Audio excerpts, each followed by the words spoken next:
Stop Michigan next on USA.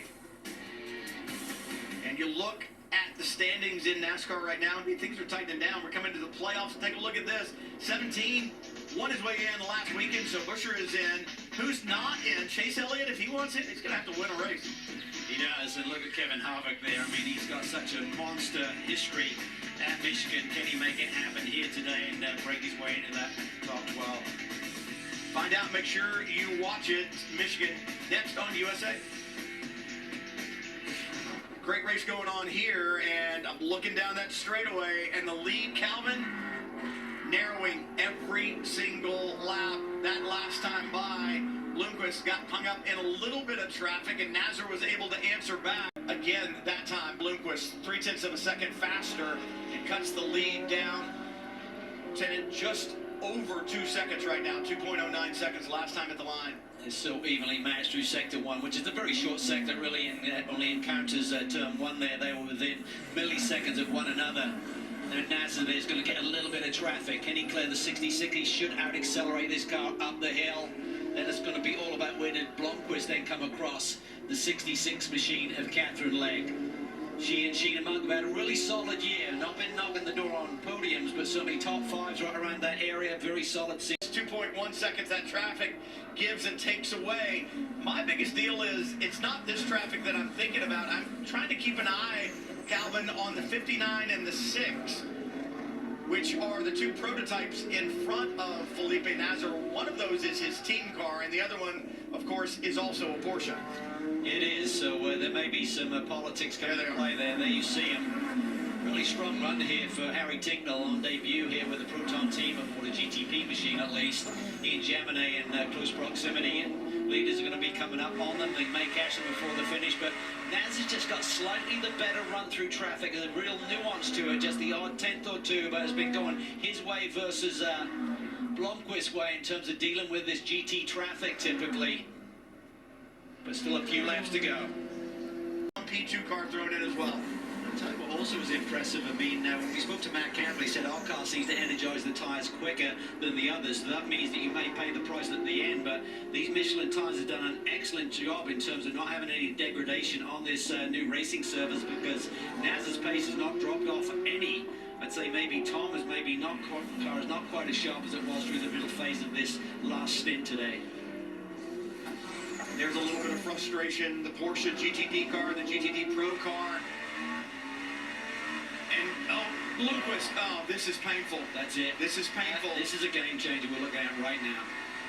And I'm not going to say that it was intentional on Pilet's part, but he's not in a battle. He could have easily let that car go with a lift heading into the carousel. And in years past, you'd have whistled around. Yeah, you would have whistled around. Do it today. Could not do those moves.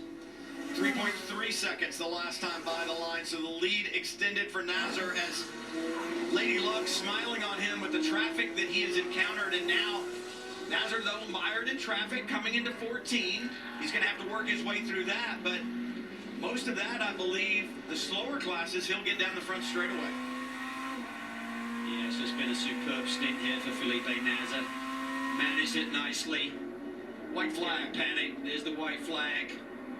He's got to bring it home now. Got Tincknell in front of him. No pressure from behind. And when you got a 1.5 to 2 second lead, totally different dynamic to 4.5 seconds like he's encountering this last lap with. He can afford to be a little bit more patient if he does get in a sticky moment where it's like, do I go, do I wait?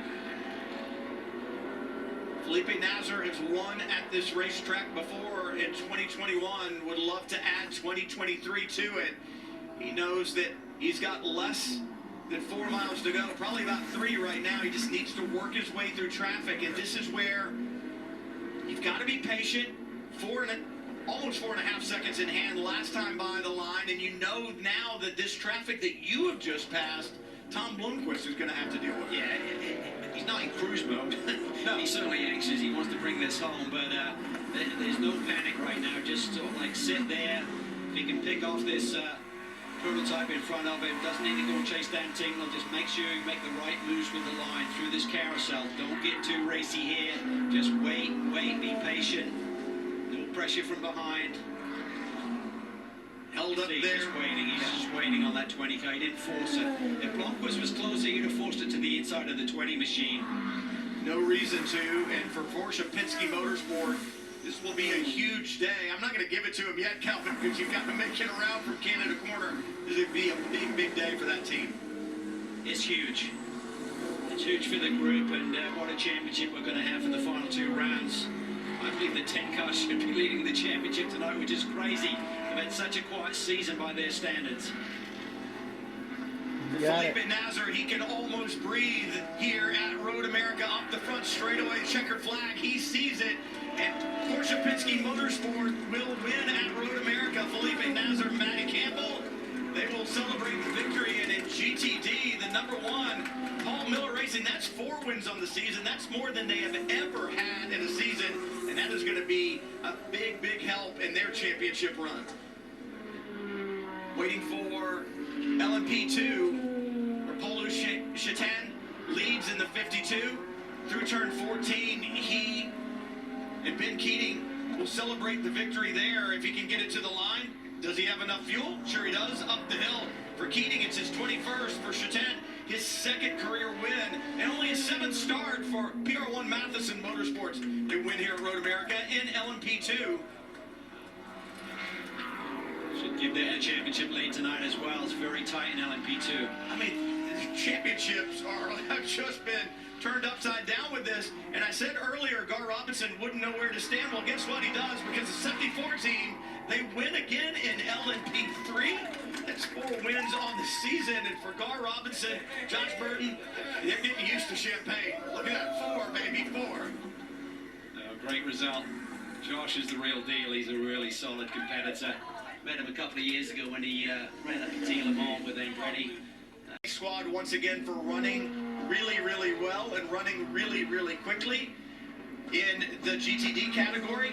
We'll see if he can catch up to Madison Snow. He's only 2.2 seconds back, but for Ross Gunn aboard the 23 in GTD Pro, man, Heart of Racing, they have been on fire lately, Calvin. They've found it. They've found their mojo. It's come too late, I think, for the championship charge, but certainly 2 in a row. Brilliant victory for Ross Gunn and Alex Riberas in Heart of Racing.